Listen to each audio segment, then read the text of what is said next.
All right, so these are the plant covers for the blueberries. This is the Mix C plant covers, easy installation, very well packaged. So they do have a rip and tear feature.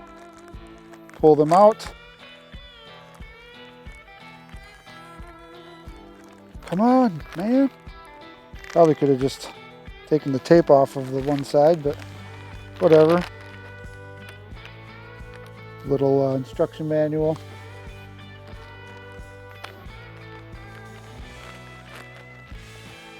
You're really packed in there. So we got the drawstring. It has a nice metal zipper. It's got some pretty decent teeth. It's breathable, so it will breathe, but it's supposed to protect from freezing. The material in and of itself, I've never seen material like this, so I'm new to the fruit tree world. And you know, I came from Wisconsin, so we just like, oh, when it gets cold and everything's just gonna go dormant.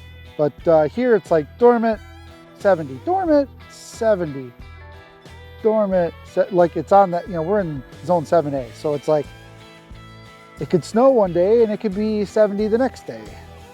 That's crazy. But so we're gonna try and figure out how to use the anti-freeze bags.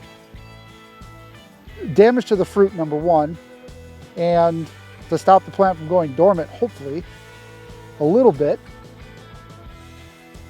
Maybe bring them out of dormancy. I don't know. I think we might actually hoop these, put a like a 4-foot high tunnel. I don't know.